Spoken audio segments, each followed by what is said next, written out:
Assalamualaikum warahmatullahi wabarakatuh. Halo sahabat beriman. Sebagian besar umat muslim sudah mengetahui bagaimana kisah Nabi Muhammad beserta mukjizatnya.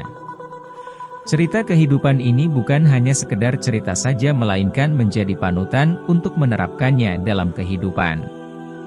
Mengingat bahwa sangat banyak sifat baik darinya. Umat Islam sudah sering memperingati Maulid Nabi sebagai peringatan hari lahir Nabi Muhammad SAW. Bagaimana kisah perjalanan hidupnya sampai wafat banyak memberikan pelajaran meskipun tidak selalu mudah dan bahagia. Rasulullah tetap mendapatkan tantangan dan cobaan dari Allah. Tonton video ini agar kalian tidak sesat.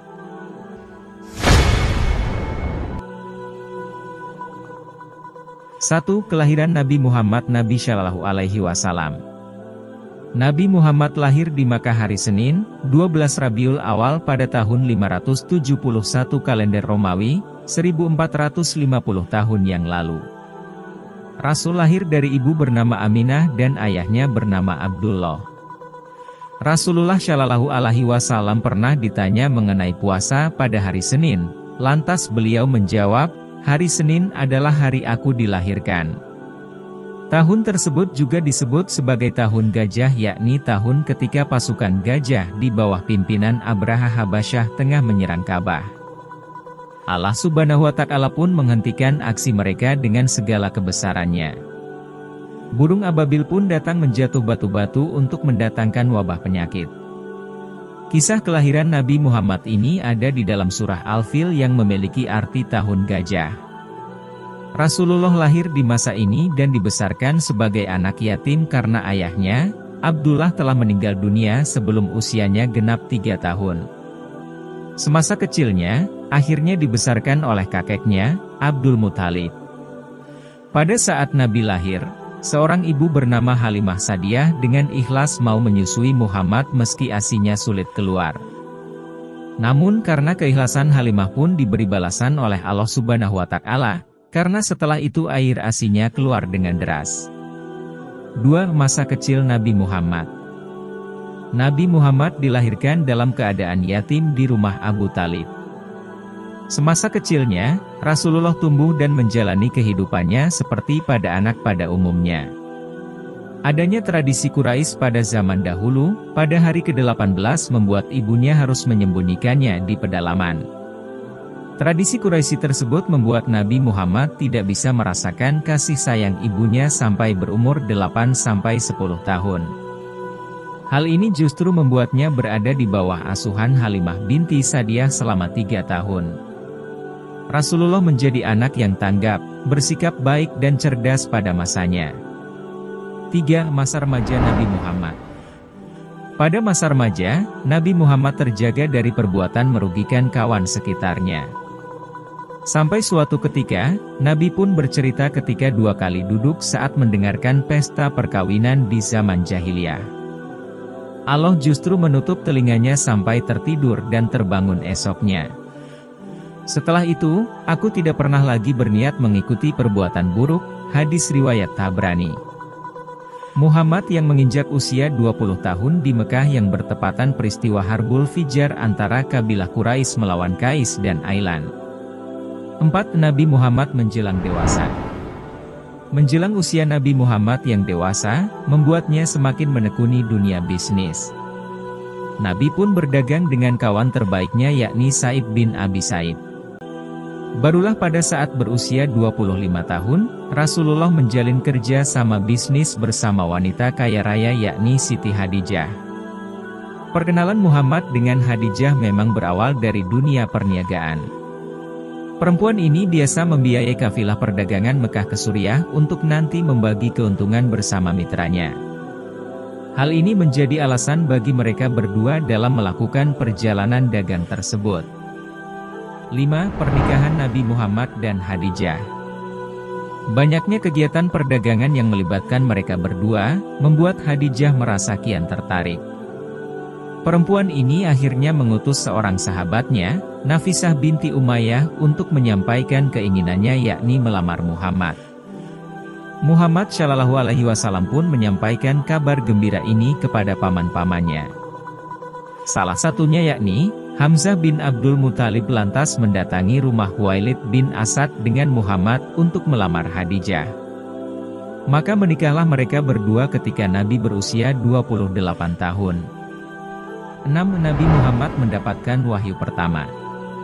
Sebelum menjadi Rasul, Nabi Muhammad sudah mendapatkan beberapa karunia istimewa dari Allah seperti wajahnya terlihat bersinar dan bersih. Hal ini nyatanya menjadi pertanda kebesaran Allah yang menandakan akan datangnya Nabi terakhir dengan kedudukan tertinggi sampai akhir zaman. Nabi Muhammad mendapatkan sebuah mimpi ketika malaikat Jibril menghampirinya. Rasul pun sedang menyendiri di dalam gua Hira tepatnya di samping Jabal Nur. Turunlah wahyu pertama yang ia bawakan dari Allah yakni surah Al-Alaq 1:4. 7. Dakwah pertama Nabi Muhammad. Nabi Muhammad akhirnya memulai dakwahnya secara terang-terangan pada keluarga paling dekat yaitu kalangan Bani Hashim. Hanya Ali bin Abu Thalib yang mau menerima dan memutuskan untuk beriman kepada Allah. Sementara Abu Thalib ikut melindungi Rasul saat berdakwah. Dakwah secara terang-terangan ini selalu mendapatkan pertentangan oleh kaum Quraisy. Bahkan beberapa orang menuduh Nabi Muhammad gila dan melemparkan kotoran ke tubuh Nabi. Abu Jahal dan Abu Lahab sebagai pamannya bahkan juga ikut menentang Rasul selama berdakwah. 8. Pertentangan dari kaum kafir Quraisy. Bersama dengan kaum kafir Quraisy lainnya, Abu Jahal dan Abu Lahab menentang dakwah Rasulullah. Keduanya bahkan sempat mengintimidasi pengikutnya agar meninggalkan Nabi. Mereka khawatir jika ajaran dari Muhammad hanya bisa merusak agama nenek moyang yakni menyembah berhala. Banyak dari kaum Quraisy yang mencoba segala cara untuk membunuh Nabi Muhammad. Mereka juga memberikan uang tebusan pada Abu Thalib agar membiarkan Rasul wafat. Rencana pembunuhan ini pun sering melibatkan orang luar agar tidak memecahkan perang saudara. 9. Perintah berzakat di zaman Rasulullah. Memasuki zaman Rasulullah Shallallahu Alaihi Wasallam tepatnya di tahun pertama di Madinah, Nabi dan sahabatnya serta kaum muhajirin masih menghadapi usaha untuk tetap bertahan hidup. Hal ini karena tidak semua dari mereka merupakan orang berkecukupan, kecuali Utsman bin Affan. Kondisi kaum muslimin yang sudah mulai sejahtera di tahun kedua Hijriah, barulah muncul perintah zakat.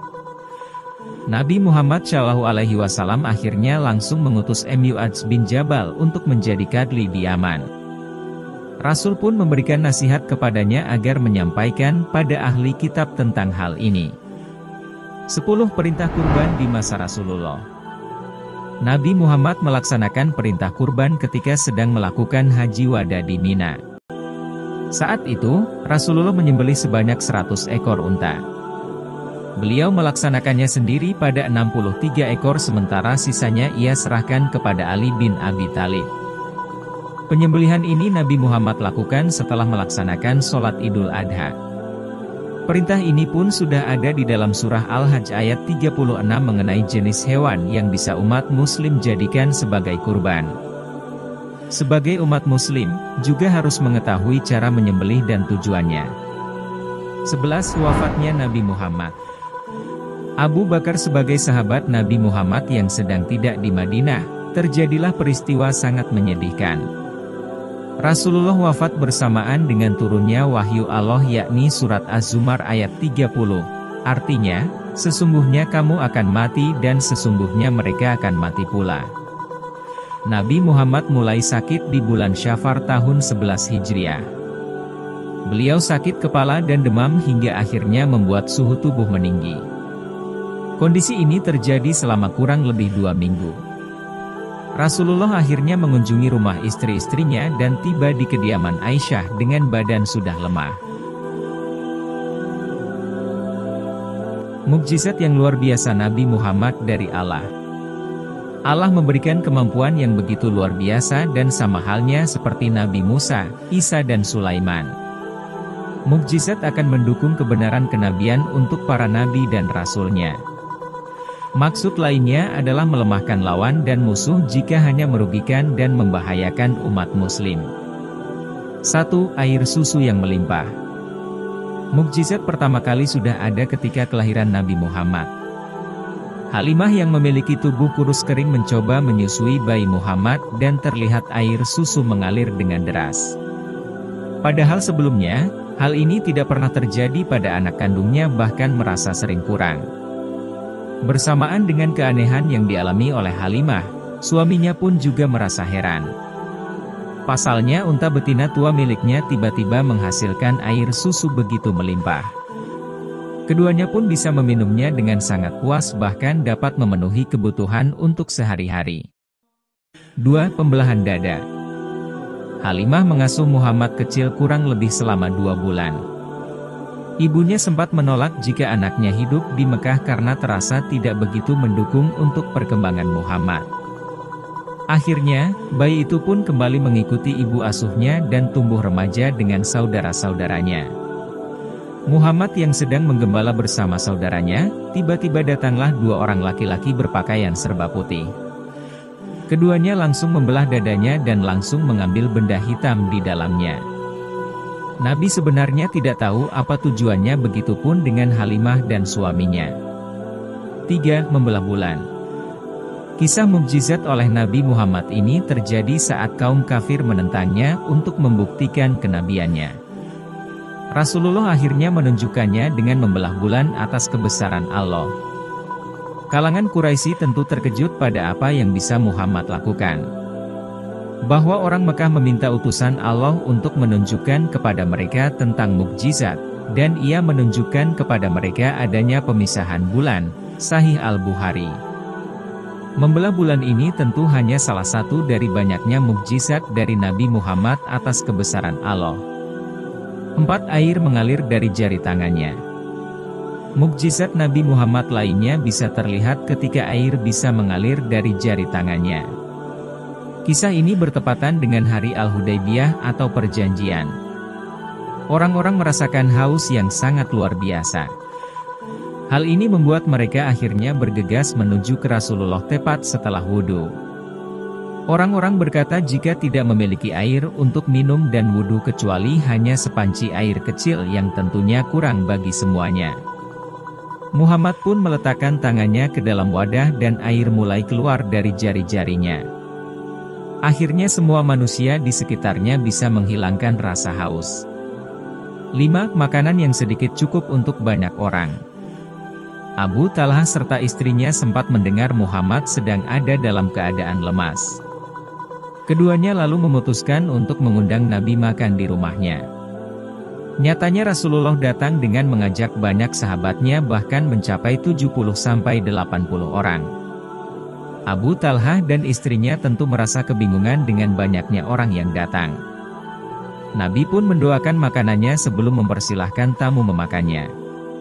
Mereka makan secara bergantian sebanyak 10 orang dan membuat semuanya merasa kenyang setelahnya.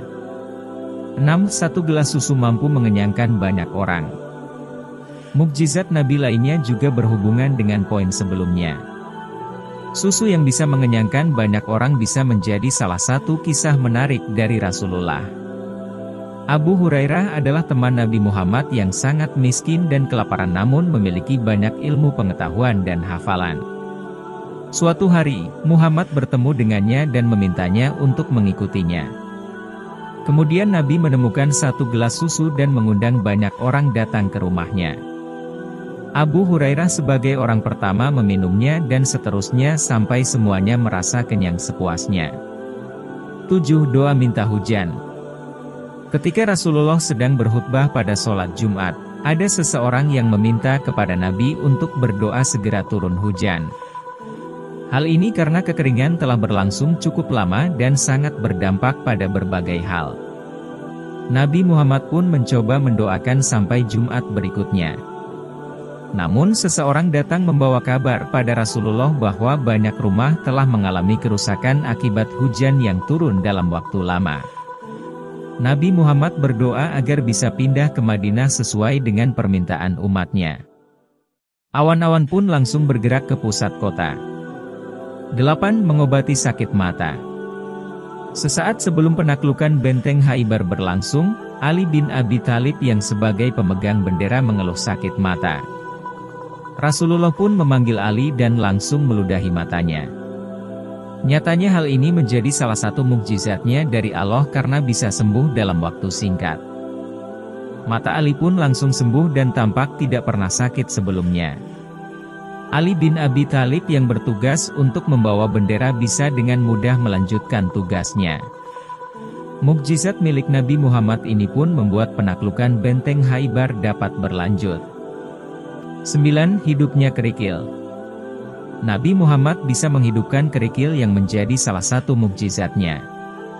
Peristiwa ini terjadi pada sebuah halakah yang menunjukkan adanya batuan kecil sedang bertasbih pada tangan Rasulullah.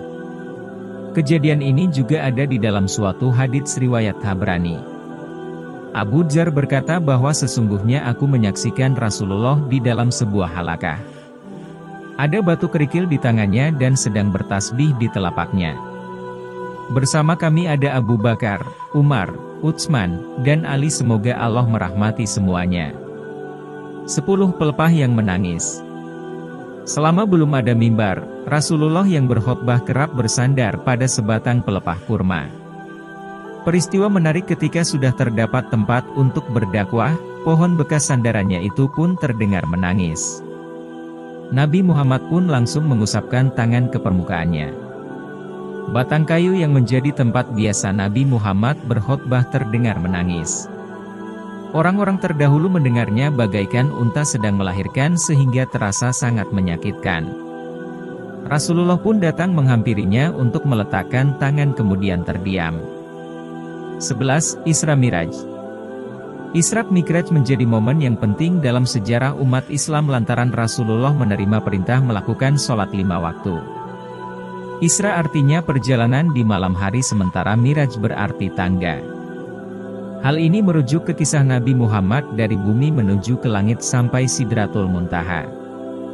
Isra Miraj bermula ketika Jibril mendatangkan buruk sebagai kendaraan Nabi yang super cepat berupa hewan putih dengan 2 sayap di antara kakinya. Rasulullah lalu menaikinya dari Masjidil Haram ke Baitul Maqdis. Kisah ini memiliki banyak pertemuan antara Muhammad dengan Nabi sebelumnya. 12. Kitab Suci Al-Quran. Nabi Muhammad mendapat utusan pada zaman orang-orang yang ahli untuk fasih berbahasa, sastra dan bersyair secara alami. Rasulullah akhirnya membawa Al-Quran kepada mereka demi memudahkan pemaknaan.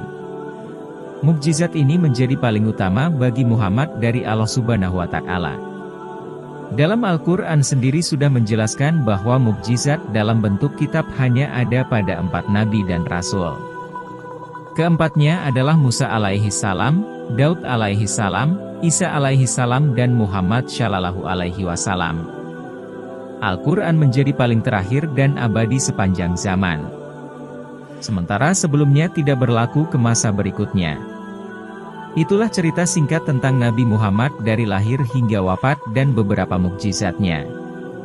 Ada banyak pelajaran menarik di dalam kisah Nabi Muhammad yang bisa Anda jadikan sebagai tauladan. Tidak hanya Rasulullah saja, ada banyak juga Nabi dan Rasul lainnya memiliki perjalanan hidup begitu menginspirasi. Belum lagi dengan berbagai mukjizatnya dari Allah.